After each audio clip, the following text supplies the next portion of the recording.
Hello everyone, welcome to my channel और welcome back to my channel. तो ये video उन लोगों के लिए जो केमिस्ट्री कैसे प्रिपेयर करना है इसके बारे में पूछ रहे थे।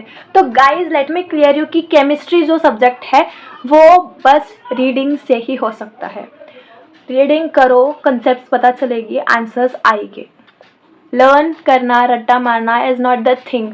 रट्टा जहाँ मारना है वहाँ मारो, आई वुड से कि मारो।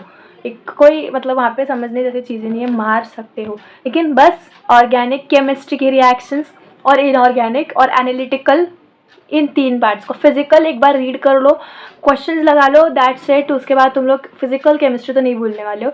ऑर्गेनिक केमिस्ट्री में नेमिंग रिएक्शंस के रिएजेंट वो तो रह जाते हैं याद, बट वो रिएक्शंस का क्या जो बहुत ज़्यादा मतलब कोई प्रिपरेशन हो गई और फिर बहुत सी रिएक्शंस होती है, तो उनको रोज़ करने के सिवाय कोई ऑप्शन नहीं है, रोज़ याद ही करना पड़ेगा।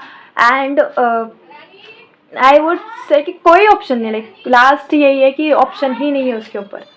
यहाँ पीछे बहुत सी आवाज़ें आ रही होगी, लेकिन उस पर ध्यान मत दो। मैं कितना भी कोशिश कर लूँ मैं शांति में बनाऊँ, नहीं होता है।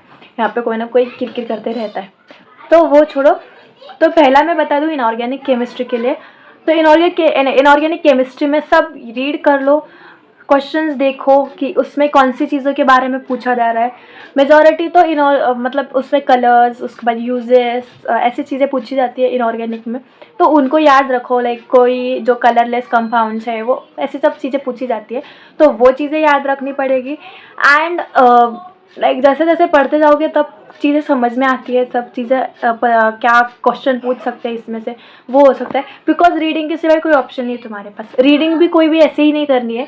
रीडिंग करनी है तो वो लाइन टू लाइन, मतलब line to line in the sense कि हाँ भाई इस लाइन से क्वेश्चन बनता है क्या, इसमें से कोई क्वेश्चन पूछ सकते हैं क्या, अगर पूछ सकते हैं तो उस चीज़ को हाईलाइट कर लो।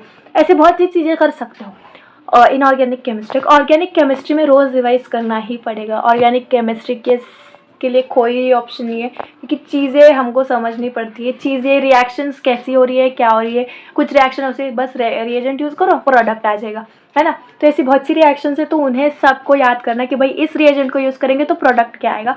तो ये चीज़ें याद ही करनी है। अभी हमारे पास है 20 डेज, एवरेज 20 डेज पकड़ के चलो कि 20 डेज हमारे पास एग्ज़ाम तक है, ठीक है। अगर तुम 2 सब्जेक्ट रोज़ के करोगे तो हो जाएगा। बस थोड़ा दिमाग लगाना है कि चीज़ें कैसे कैसे करते जाने। फिजिकल में बस रीडिंग लगा लो, थ्योरी का पार्ट बस रिवाइज करो, फॉर्मूलेस एक बार याद हो गए तो उसके क्वेश्चंस अटेम्प्ट करते आते हैं। यूनिट्स कैसे चेंज होते हैं, कौन सा यूनिट कब लगता है, कौन प्रेशर कब कैसा होना चाहिए, फलाना ढिमकाना चीज़ें समझ में आ जाती है धीरे धीरे। तो ऐसा कोई रॉकेट साइंस कोई भी यूज़ नहीं करता है। सबके लाइफ में, जो भी MST CET दे रहा है, सबके लाइफ में ये प्रॉब्लम आती है। कोई रॉकेट साइंस यूज़ नहीं कर रही, और फिर कोई टॉपर होगा वो रॉकेट साइंस यूज़ नहीं कर रहा। बस यहाँ पे चीज़ है कि हार्ड वर्क और स्मार्ट वर्क को साथ में लेके चलो। स्मार्ट वर्क के चक्कर में हार्ड वर्क को भूलो मत, क्योंकि हार्ड वर्क करने से ही स्मार्ट वर्क कैसे करा जाता है ये पता चलता है। And let me clear you कि अगर तुम्हारे 2 भी सब्जेक्ट्स परफेक्ट है, 2 भी subjects, I am telling again and again कि 2 भी सब्जेक्ट्स अगर परफेक्ट है, केमिस्ट्री हो गया, मैथ्स हो गया, तुम अच्छा स्कोर कर सकते हो। अगर तुम केमिस्ट्री में 99 परसेंटाइल लाते हो, मैथ्स में 99 लाते हो, और तुक्के मार मुरा के फिजिक्स में अच्छे खासे ले आते हो, ये मेरी बात बता रही हूँ मैं कि मेरे को कौन सा वीक सब्जेक्ट लगता है, वो अपने अकॉर्डिंग रखो कि कौन सा सब्जेक्ट तुम्हारा वीक है, तो तुम 95 तो क्रॉस ही कर लोगे। अगर सब में 99, फॉर एग्जांपल तुमने 99 केमिस्ट्री में लिया है, 99 मैथ्स में लिया है, तो तुम्हारा एवरेज अच्छा खासा आ जाएगा और अच्छा खासा कोई भी कॉलेज लग जाएगा गवर्नमेंट। तो ये चीज़ है, सब चीज़ें करने में मत भागो, 2 सब्जेक्ट्स परफेक्ट रखो। कोई भी 2 सब्जेक्ट्स, मैथ्स केमिस्ट्री रख सकते हो, मैथ्स फिजिक्स रख सकते हो, फिजिक्स केमिस्ट्री, कुछ भी जैसे तुमको पसंद है, जो सब्जेक्ट तुमको अच्छे लगते हैं। बट इतनी याद रखना कि केमिस्ट्री अगर परफेक्ट रखोगे तो तुम्हारा सबसे मेन पॉइंट हो जाएगा यहाँ पे, क्योंकि केमिस्ट्री एक ऐसा सब्जेक्ट है जिसका पेपर ईजी आता है, आ जाके सब टेक्स्ट बुक में से आता है, कोई न्यूमेरिकल्स में से ज़्यादा हार्ड नहीं आते, कुछ नहीं। बस एक बार तुम चीज़ें समझो, क्वेश्चंस को समझो, हो जाएगा सब कुछ। व्हाट आई बिलीव इज़ कि वो हो सकता है, इम्पॉसिबल चीज़ें कोई होती नहीं है। रही बात मैथ्स की, तो मैथ्स में मैंने पहले ही बोला है कि भाई उन चैप्टर को बस प्रीवियस करो जो 11th के हैं, और बाकी जो 12th के हैं उन पे फोकस करो, टेक्स्ट बुक पे फोकस करो, टेक्स्ट बुक सम देखो, टेक्स्ट बुक के रिलेट करो क्वेश्चन से, जैसे क्वेश्चन आ रहे हैं फॉर्मूले से रिलेट करो, फॉर्मूले याद रखो, फॉर्मूले समझो, शॉर्टकट समझो, सब हो जाएगा। फिजिक्स की बात आई तो फिजिक्स में वही चैप्टर करो, I am telling you again and again, वही चैप्टर करो जिनको वेटेज है, जो इम्पोर्टेंट है। समझ में आया? लाइक मैं ऐसे बता रही हूँ जैसे मैंने MST-CT दी है, नहीं गाइज, लेकिन जितनी चीज़ें मैं समझ पा रही हूँ इन सब सर्कमस्टांसेस से, जिस तरीके से रोलर कोस्टर लाइफ जा रही है, मैं इतना समझ पा रही हूँ कि चीज़ें रिपीट होती है, चीज़ें कंसेप्ट रिपीट होते हैं। क्वेश्चंस भले ही रिपीट ना हो, कंसेप्ट चेंज नहीं होती है।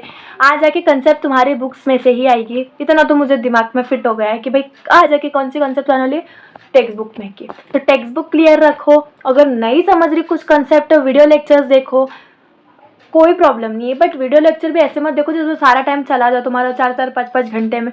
नहीं, उन चीज़ों पर देखो जो चीज़ें तुमको बिल्कुल ही नहीं आती। जैसे फॉर एग्जांपल मेरे को अगर हाइब्रिडाइजेशन नहीं आता है किसी भी चीज़ का, कैसे निकालते हैं, तो मैं बस पर्टिकुलर हाइब्रिडाइजेशन कैसे निकालते हैं मैं इसके बारे में पूछूंगी, गूगल पे सर्च करूँगी, यूट्यूब पे सर्च करूँगी उसके वीडियो लेक्चर्स।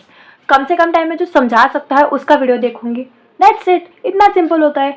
शॉर्टकट्स देखो, इतना क्या होता है उसका, इतना सी हाइपर होने की ज़रूरत नहीं है इस चीज़ में, इतना ज़्यादा कि हाँ भाई ये 12 तो 20 ही दिन बाकी है, 12 तो कुछ हुआ ही नहीं है, हमको तो कुछ आता ही नहीं है। भाई रीड तो करो, स्टार्ट तो करो, स्टार्टिंग इम्पोर्टेंट है, बिगिनिंग तो करो। मेरा तो बहुत हो गया था, जैसे कि मेरा नहीं हुआ है अभी तक, मैं सच बताऊँ तो मेरा पोर्शन नहीं हुआ है।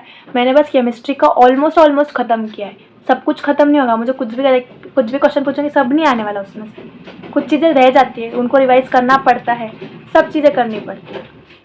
मैथ्स में अगर बार बार रिवीजन करोगे फॉर्मूले के, सेम क्वेश्चन आ रहे तो उनको सेम क्वेश्चन आ रहे समझ के छोड़ दो, अलग अलग डिफरेंट क्वेश्चन दिख रहे हैं उनको सॉल्व करो। यही चीज़ होती है। मैं या फिर कोई भी लोग हो जिन्होंने क्रैक किया है, मैं तो अभी क्रैक करूँगी, मैं अच्छा स्कोर लाने की कोशिश करूँगी और कर रही हूँ।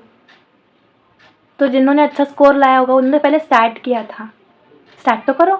स्टार्ट करने से अपने आप आ जाएगी सारी चीज़ें, करने किसी को पूछने की भी ज़रूरत नहीं पड़ेगी क्या करो कैसे करो।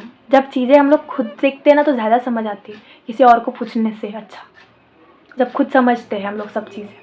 तो कोई, मैं लास्ट बार बोल रही हूँ वीडियो के एंडिंग में, कोई इतना ये नहीं है, ऑर्गेनिक पढ़ो, ऑर्गेनिक के सारे रिएक्शंस एक बार समझ के लिखो। अगर समझ में आ रही है तो वेरी गुड, अगर नहीं समझ आ रही है तो बार बार रोज़ करो।